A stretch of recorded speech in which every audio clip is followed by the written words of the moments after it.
time for the 49ers Rush Podcast. Free agency was a little different this year for the 49ers. One, you lost so many guys, but you didn't really bring in a lot of premium talent to compete at starting positions. Having said all those things, one of my favorite signings was the tight end Luke Farrell, coming in number 2 in the tight end room. Obviously, George Kittle, future Hall of Famer, but Luke Farrell, he's not sexy. Doesn't produce a lot of stats, no touchdowns in his entire career. But the 49ers went and paid him on a 3-year deal and added 4 void years to it, the new kind of standard operating procedure on contracts. But Luke Farrell comes in number 26 on our roster countdown today. And main reason why is not so much what he does, but what he allows George Kittle to do. George Kittle pass blocking 56 snaps last season. If you cut that in half or a little bit more, that's 2 to 3 more routes per game for George Kittle, which is huge as one of the most efficient pass-catching tight ends in NFL history. Plus, you look at the personnel packages for the 49ers. They dominated 11 personnel last year. That means 3 wide receiver sets because they haven't found that number 2 tight end since Charlie Warner left. You drafted Cam Latu, didn't work out. You drafted Braden Willis, didn't work out. Just hasn't panned out yet. Now you can go back to that 12 personnel, 1 back, 2 tight ends that Kyle Shanahan loves to help in the run game, helps in the pass game, helps in the play action game, helps wide receivers that, guess what, if Brandon Ayuk's not going to be ready, if Demarcus Robinson is going to be suspended, if, I truly do believe Ricky Pearsall is going to be fine with that hamstring, but if he does miss more time with that injury, it alleviates the wide receiver lack of depth early on in the season to allow Luke Farrell and George Kittle to be out there in 12 personnel sets to where you just got 2 wide receivers. This gives the 49ers so many options to disguise, to hide, to personnel, to go big, to focus on blocking, to help in pass protection. Luke Farrell is kind of that Swiss Army knife that helps the run and pass game completely. Now, where's jersey number 89? Big guy, 6'5", 250, 33-inch arms. He's 27 years old, going into his prime. Ran a 4.8140. He's not a blazer, but 7.13 cone. Good change of direction for a big dude. 36.5-inch vertical, awesome. 9'10 broad jump. 22 bench press reps. This kid is strong. Listen to the comps whenever you put his measurables into mock draftable. Cade Otton, Payne Durham, Jared Wiley, Drew Sample.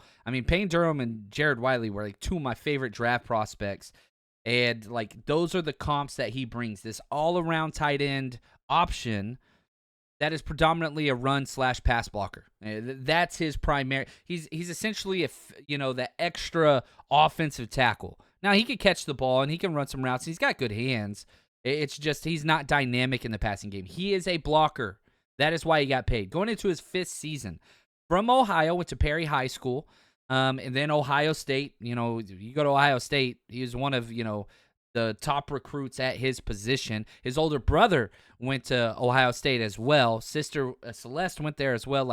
They're an Ohio family. He was a 4-star recruit, stayed local, 4-time academic Big Ten. Awesome. You love to hear that. Human development and family studies degree. That's impressive. And was a 5th-round pick to the Jacksonville Jaguars. Now, he was picked 145 in the 2021 draft and just fulfilled his role with the Jacksonville Jaguars completely.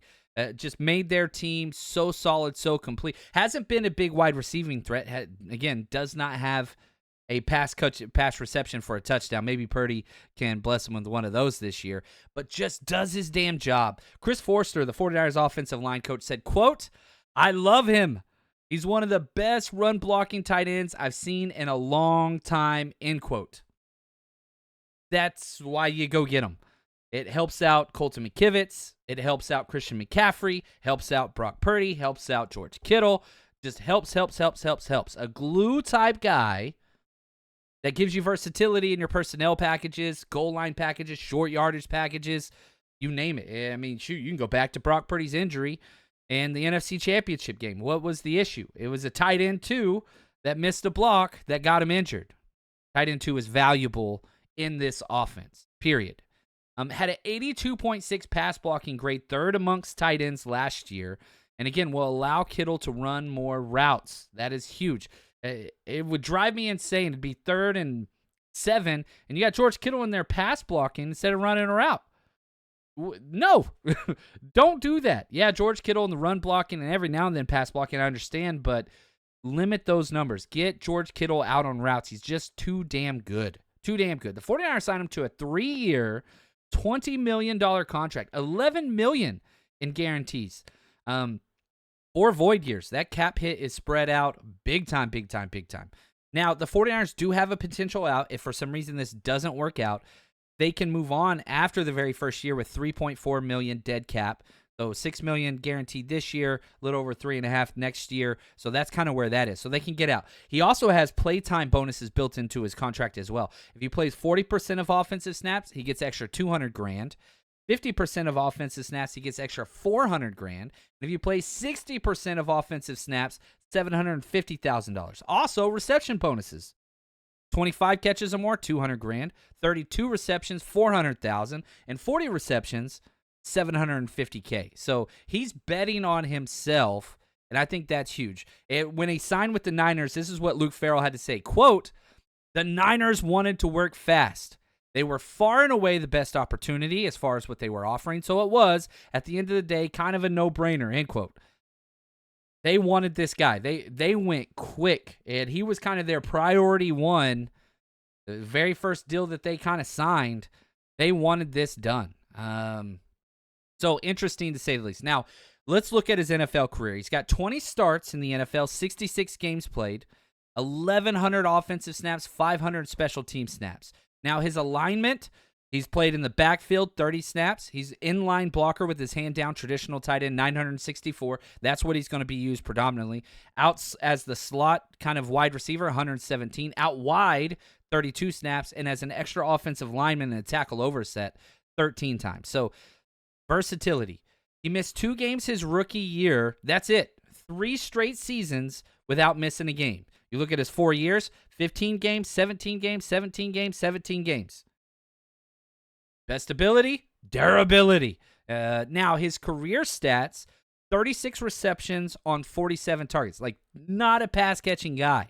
Now, you do have to understand, he was down in Jacksonville whenever they had, wide receiving tight end options. Evan Ingram, he's basically like a Brock Bowers big slot guy. Like, they had that role defined. Well, the 49ers have that defined as well. So 36 catches, 318 total yards, 15 first downs, no touchdowns. Did have 1 fumble his rookie year, 5 penalties. Pass blocking beast, man. 82.6 pass blocking grade. Every year it's been over 66, which is above average. And just, man, now he is coming off back-to-back years, 13 receptions in 2023, 12 receptions in 2024. I think that's kind of what you're looking at. Nothing too big. 8 starts each of those years, but he was the tight end too. Excited to see what he's going to do. And again, going from that, just to put some numbers behind going from 11 personnel last year with no quality tight end 2 back to 21 personnel, that's huge. 21 personnel was used 35% of the time in 2023 for the 49ers. That's 2 tight end sets. Fell down to 20% last year. That's a huge drop.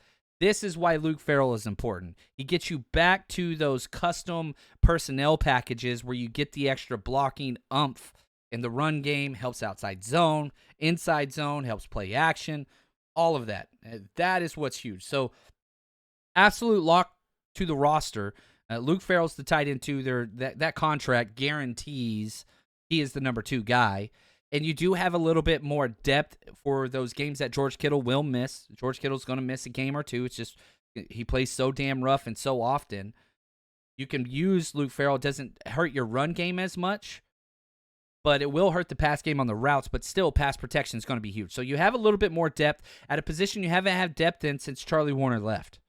That's why I think that this signing is so huge. And it comes in number 26 on the 49ers roster countdown this year. Thank you to Josh for helping write this episode. And Luke Farrell, one of the most exciting new 49ers that's not a rookie. And not going to be sexy, not going to be whatever. But I'm telling you, he's going to help that offense move up and down the field and convert first downs and convert touchdowns and stop the negative plays. That's what's huge. Luke Farrell, excited to see what you could do. And for us in the 49ers Rush team, we're just going to keep counting them down.